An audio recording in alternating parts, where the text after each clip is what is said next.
Surface area and volume of prisms and pyramids. Funny enough, our goal for the day is to use formulas to find surface area and volume of prisms and pyramids. A little note here, this note is, I know I'm writing out this note for the applied level course and the academic level course, but good news for the applied students is that you don't need to do surface area. So if you find that you're having difficulty with it, don't worry about it. You'll notice when you do the problems that there's no problems for you related to surface area. Okay? Okay. So what is a prism anyway? I use the term prism. What do I mean? Well, it's a solid object that has two identical ends and all flat sides. So this is a rectangular prism. Okay? Has two identical ends, the top and the bottom, and then four flat sides. In this case, all rectangles. This one is it's a hexagon prism. I don't know if there's a better hexagonal prism. I'm not sure. But if you take a look at it, you'll see it's got two identical ends, and then in this case 6 flat sides. And here's a triangular prism, and it's got the 2 identical ends and the flat sides. And the thing to notice about the flat sides is in a prism they're always rectangles. See? Rectangle and rectangle. Okay? So the volume of a prism is just whatever the area of your base is, this part on the bottom, right, times how high it is.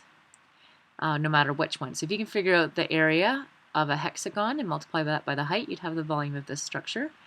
And for this prism here, if you have to find the area of the triangle and multiply that by, in this case, the length of the triangle, it says L right there, but whatever this is, okay?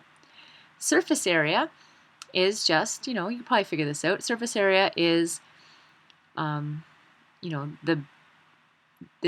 like the amount. What I think of surface area is if you take a box of this stuff, right, and you laid it out flat and you measured out the composite area, right, that's what it would be. And to find it, you take this base, and I guess the base is down here, right, but you multiply it by 2 because they're the same, top and bottom, and then you have to add the area of each rectangular around it. So whatever this rectangle is times 4, because there's 4 sides. And for this one, it would be whatever this rectangle is times 6. And for this one, it's this rectangle times 3. Okay, because there's 3 sides.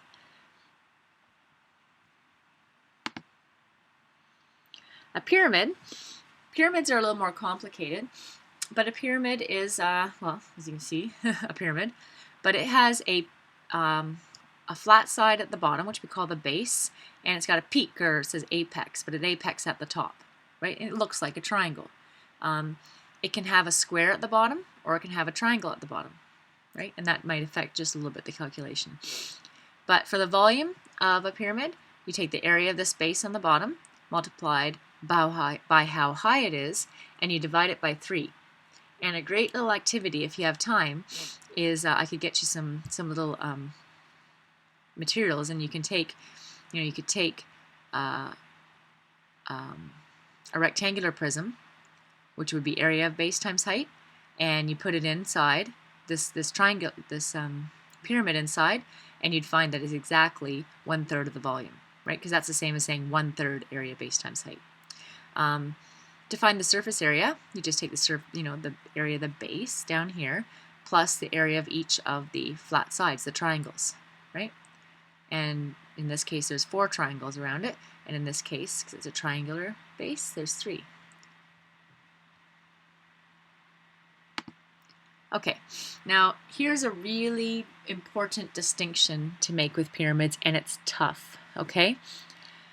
When finding volume, we care about the height. That is from the base to the apex, straight up, okay? And we give it the symbol H. However, when working with surface area, we have to look at, we're going to want to find the area of, say, this triangle right here. Well, if you're going to sort of take a good look at that triangle, you need to know the distance for the height of that one, right? It's from here to here, and that's called the slant. And this picture says slant length, or slant height. And we give that the symbol S. So that does make things more difficult, but, what's nice is you end up with a nice little formula, and it's not that bad. Sometimes finding slant length, we do need to use Pythagorean theorem, and you'll see that shortly. Okay, so here's an example of a square-based prism, square-based because it's 12 by 12 on the bottom, okay? And we want to find first the volume and then the surface area. So after we're done the volume for the applied kids, you can go ahead and shut this video off if you want because we don't need to do surface area. But for the volume then, we have to use the area of base times height divided by 3. Now I just wanted to show you something. Here's the formula sheet that you have and you get to use on your test, on your exam. Here's the square base pyramid, right? And I want to look at this and I want to find volumes. There it is, area base times height divided by 3, simplified to this, b squared, where b is this distance here, times h divided by 3. So here's the simplified form of what the equation I just wrote down for you. Okay? But to look at it as far as the numbers we have, area base it's a square, so it's 12 by 12. And then the height is a 10. That's from the very bottom to the very top.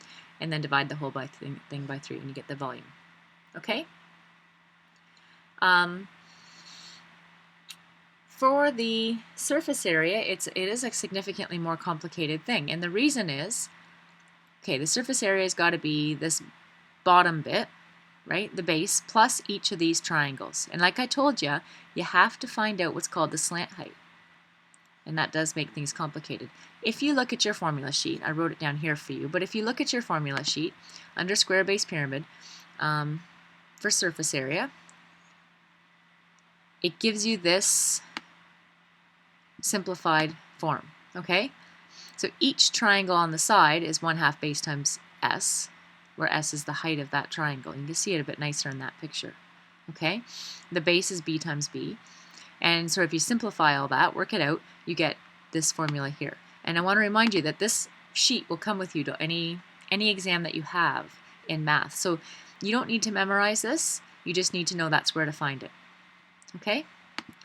So here's the formula we need to use in order to find part B, the surface area. Here's the problem. We don't know S, but I'm going to show you how to find S. You have to pretend you could take that pyramid and look at it side on. And if you were going to look at it side on, it would look like this.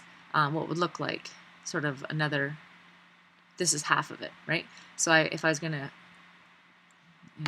I could make it look like, could come down here and do the other half, right? That would be the other half. That's not perfect, but you get the idea, I hope.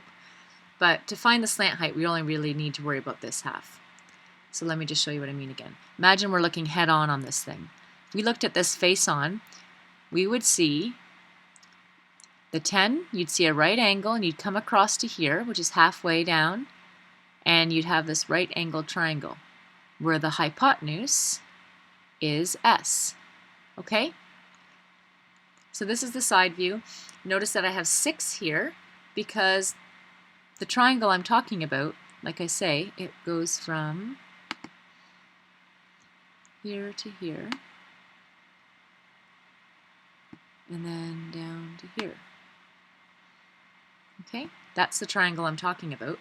And so it's only half of this width.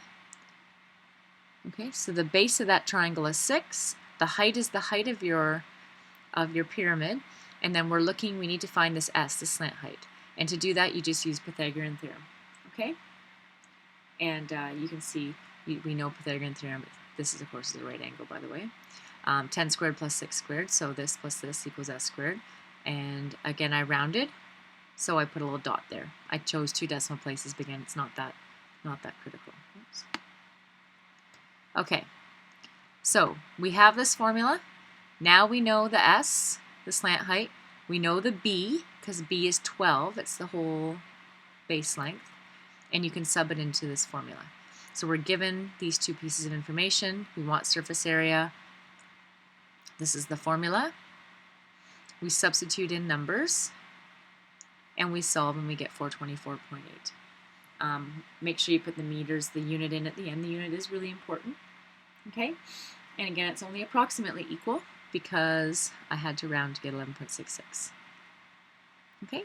So that's the end for that note. It's pretty big and pretty tough, but you try some problems and see how you make out. If you had trouble with this, we'll talk about it in class. Just ask when I come by. Okay? All right, that's it.